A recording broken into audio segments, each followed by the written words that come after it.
bonjour à tous et bienvenue sur ce nouveau tuto de Global Marine Software.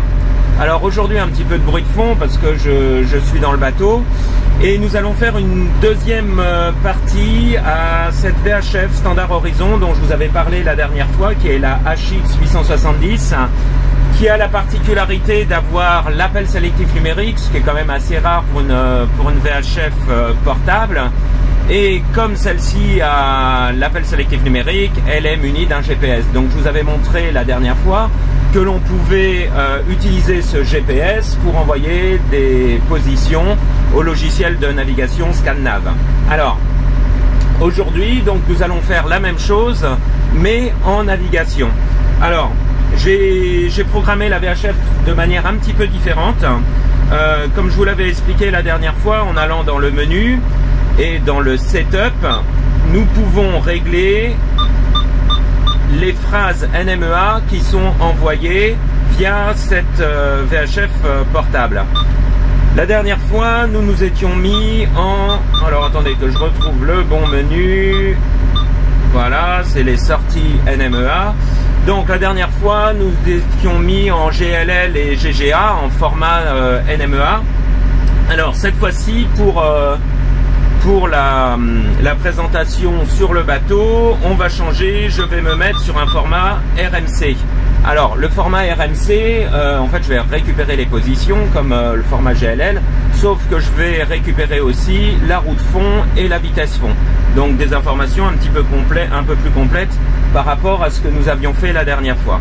Donc je règle ma VHF en format de sortie NMEA sur RMC, et maintenant donc nous allons voir ce que ça donne dans le logiciel ScanNav. Petite information aussi, cette VHF par défaut, ça je ne vous l'avais pas dit la dernière fois, cette VHF par défaut est en économie d'énergie pour préserver la batterie. Donc lorsque les sorties NMEA fonctionnent, elles vont envoyer la position durant une dizaine de secondes et ça va s'arrêter pendant une quinzaine de secondes. Donc si vous voulez avoir quelque chose de précis, vous allez avoir des trous de 15 secondes régulièrement. Donc là j'ai enlevé le mode économie d'énergie, donc ça vous pouvez voir ça dans la notice en français qui est téléchargeable sur notre site. J'ai enlevé ce mode économie d'énergie de manière à ce que la VHF envoie en continu les positions GPS. Alors je fais ça parce que moi elle est connectée en 12 volts sur une prise allume-cigare. Bien entendu, si j'étais que sur la batterie, j'aurais laissé le mode économie d'énergie. Voilà, donc je vais tout de suite connecter cette VHF. Donc on va démarrer le logiciel ScanNav. Voilà. Alors, je vais vous enlever pour le moment les afficheurs parce que nous n'en avons pas besoin. Voilà. Et nous allons activer l'écoute GPS. Donc, je mets activer l'écoute GPS et nous allons voir si nous recevons les données. Bah oui, là, effectivement, vous avez cette fenêtre, bien entendu, que l'on peut réduire ou enlever. Pourquoi je mets cette fenêtre? C'est simplement au premier démarrage, toujours pour m'assurer que le logiciel reçoit bien les données NMEA.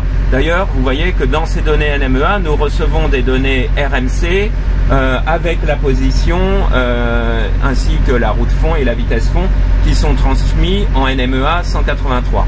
Donc pour l'instant, moi je sais que je reçois mes données, je peux fermer cette fenêtre et maintenant je vois directement mon bateau qui avance. Donc vous l'avez peut-être remarqué, nous sommes sur la Seine à Paris. Là je suis en train de passer sous le pont de Sèvres. Voilà, donc là mon logiciel de navigation reçoit bien les informations.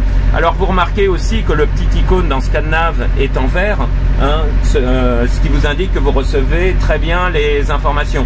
Si vous ne recevez plus les informations, vous avez un message d'alerte, mais surtout le petit icône GPS apparaît sur un fond rouge.